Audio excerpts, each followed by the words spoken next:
Hello everyone, I'm very happy to be here to present our work on analysis of brain-heart interactions through cardiovascular model personalization in a large-scale cohort. I have no disclosures, and currently increasing evidence points to a close pathophysiological relationship between heart and brain. Several studies have shown that cardiovascular diseases could potentially lead to brain diseases such as stroke, dementia, and cognitive impairment. And this association between cardiac dysfunction with cognitive decline and dementia suggests the potential clinical utility of cardiac biomarkers as risk markers for structural brain changes and cognitive impairment. Therefore, there are potential opportunities for dementia prevention through the prevention and treatment of cardiovascular risk factors and heart disease. We know that the main cause of dementia, one of the main causes of dementia are vascular dementia and Alzheimer's disease, which also has an important vascular component. Nevertheless, the pathophysiological mechanism linking cognitive decline and cardiac dysfunction is not well understood yet. And there are several hypotheses, such as hypoperfusion events, macro or microemboli, vascular remodeling, etc. So we need more studies regarding this heart and brain link, and in particular from a mechanistic perspective. Currently, usually in clinical and epidemiological studies, the heart and brain relationship is studied by means of standard statistical analysis. For example, multivariate regression or survival analysis, using features derived from images or vascular risk factors. And this type of studies have found associations such as a relationship between ejection fraction and gray matter density, or that subjects diagnosed with atrial fibrillation have a higher prevalence of dementia. However, these previous methods lack mechanistic insight. And to better understand the pathophysiological link between heart and brain, we need to better characterize the cardiac function. And for that, we need a number of physiological descriptors that cannot be measured in vivo, such as the contractility or the stiffness of the cardiac fibers. And these descriptors can be estimated using biophysical models. But to do that, we need to personalize these models. So we need to estimate the parameters of this model for every subject. However, the personalization of these models is not trivial. It is usually an ill-posed problem. So it means that there is no unique solution to it. And different combinations of the parameters can generate the same solution. So this limits any post-hoc analysis that we wish to carry out with these parameters, since the ones that we obtain through the personalization are not comparable among them. So let me first give you an overview of the methodological approach that we explore to tackle this issue. As I said, typically, when we have joint information from both organs, we can use a multivariate analysis to study their relationship. However, this analysis lack a mechanistic insight, and to solve that, we can use cardiovascular models whose parameters represent physiological properties. However, as this personalization process is ill-posed, we have a problem. And to tackle this issue, we will use the relationship between the brain information and the model parameters, to constrain the parameter space of the cardiovascular model. So basically, we want to use the relationship between the model parameters and the brain information to limit the space of feasible solutions, such that we obtain solutions that are consistent and comparable across the population. So first of all, let me describe you the data that we will use. In this work, we use data from UK Biobank, which is a large-scale epidemiological study from which we have access to around 4,000 subjects with cardiac and brain imaging information. For the cardiac images, we use the volumetric indicators that are already available in UK Biobank that were obtained through the segmentation of the left ventricle. And then the to compute the volumes of blood in the ventricle at different moments of the cardiac cycle. For the brain images, we segmented the white matter hyperintensities using the LPA algorithm available in SPM. And we used the volumetric information for the main brain tissues, gray matter, white matter, and ventricles volume that is already available in UK Biobank. Then we selected subjects for which we had jointly available all this imaging information, and also other features such as the blood pressure and demographic information. And we ended up with a cohort of around 3,400 subjects. Now, let me introduce you the biophysical model that we will use. So you can see a schematic on the top right corner of the slide. And mathematically, it consists on a set of ordinary differential equations that are implemented in OpenCore, and they can be split in two main components. So there is an hemodynamic component that is based on the electronic hydraulic analogy. So here the Navier-Stokes equations are reduced to zero dimensions, so we don't have a special component. And what we do is study the evolution of blood pressure and flow at the specific points of the cardiovascular system. In this setting, we can use electronic components to represent different vessel properties, such as the flow resistance or the compliance that is represented by a capacitor.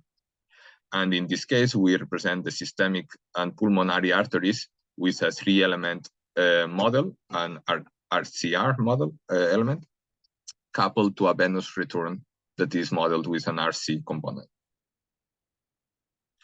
Then we have the modeling of the electromechanical behavior of the heart that is carried out by also a zero-dimensional reduction of the Bestel-Clemence-Serine model. In this model, the ventricle is assumed to be a sphere, and this allows us to characterize the motion and the forces of the ventricle by its inner radius.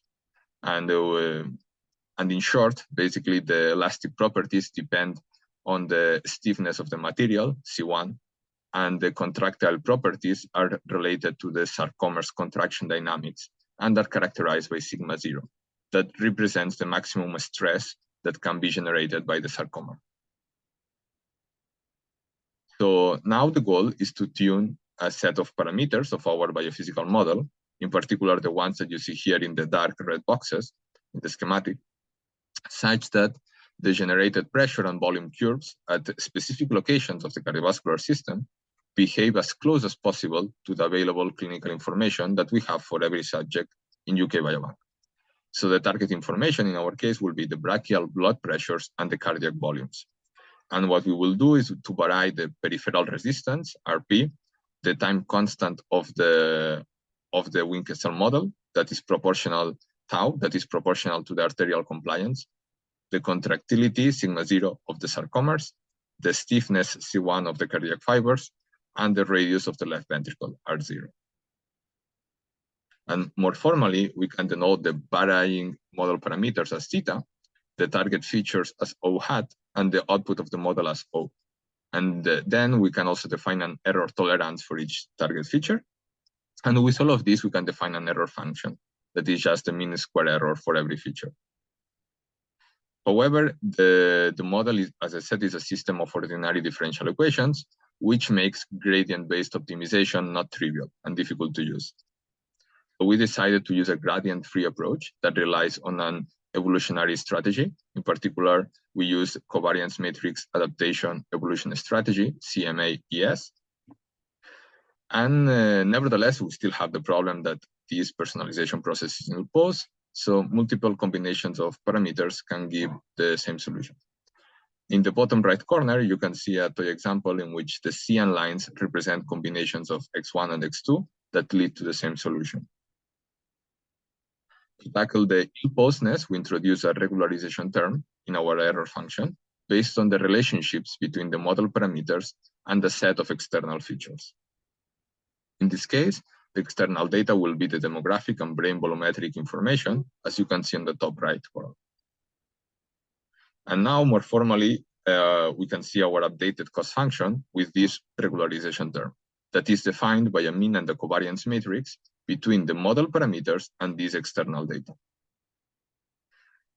And we can further decompose this covariance matrix where we can see that we have a cross-covariance term between the model parameters and external features.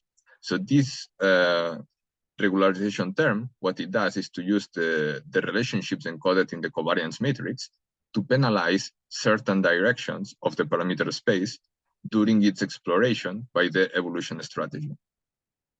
And then in combination with this, we have an iterative procedure where we first personalize all the subjects, and at the end of each iteration, we compute the maximum a posteriori estimates of the mean and of the covariance, and then we use this as a regularization prior for the next iteration. By doing this, what happens is that when we don't have enough information to estimate all the parameters of the model, we will end up selecting a parameter subspace in which we can obtain comparable and consistent solutions. Here, we can see the fitting errors for the whole population. The median target error, measured as a percentage of the target value, is less than 5% for all the target features, and 90% of the subjects reach convergence according to our tolerance criteria. Now we can analyze the obtained relationships between all the data. And first of all, what is worth highlighting is that we can see how we obtain more significant associations of the external data, so the brain information and the demographic data, with the model parameters than we have with the target features, so with the blood pressure and cardiac volumes in UK Biobank. However, it is important to analyze in detail the relationships to assess the validity of the personalizations, and now I will highlight some examples. For example, here we can see how the left ventricle radius is related to the cardiac volumetric indicators and diastolic volume, stroke volume, and inversely to their ratio, the ejection fraction. We can also see how the peripheral resistance is associated to a decrease in the brain volume and an increase of the ventricles volume and white matter hyperintensities, while we observe the opposite behavior with respect to the compliance of the main arteries. And for the external features and the target features association, so basically the analysis that we will do without the biophysical model, we see an association of the cardiac volumes with body surface area and negative with age and white matter hyperintensities. Finally, we selected a subgroup of subjects diagnosed with atrial fibrillation, and we were interested in atrial fibrillation since it has been independently associated to cognitive decline. And we wanted to analyze if there are significant differences between the estimated model parameters between groups. So we performed a bootstrap analysis where we generated 100 training sets, each set with the 59 atrial fibrillation subjects and a control group sampled from the healthy population, and we matched them by age, sex, and body surface area. And this allows us to explore the variability in the healthy population as well as in the personalization process. So this figure shows the average pressure volume loop for the atrial fibrillation subjects and for the control subjects. And we can see differences in this loop that indicate that the atrial fibrillation population has a higher end diastolic volume and a lower contractility. And indeed, if we analyze the distribution of the atrial fibrillation subjects compared to the controls, we can see how the atrial fibrillation subjects present a significantly lower contractility and a close to significant higher peripheral resistance, which suggests the presence of cardiac remodeling and microvasculature damage in this subgroup. So in summary, we developed a biophysics-constrained statistical learning method to regularize the estimation of cardiovascular model parameters using external features. And this can be used to estimate the parameters from these biophysical models in a consistent way, and that is comparable across the population, and add also external information that is not accounted for in the model. However, it has some limitations. First of all, the model that we use is relatively simple, and the parameters are rather general.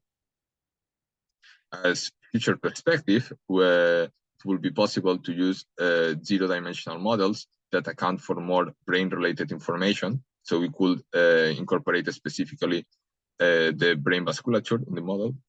We could also apply the same process to 1D models that account for spatial information, and maybe also integrate in the personalization approach more detailed biomarkers obtained from cardiac imaging beyond the cardiac volumes, such as stress or deformation tensors.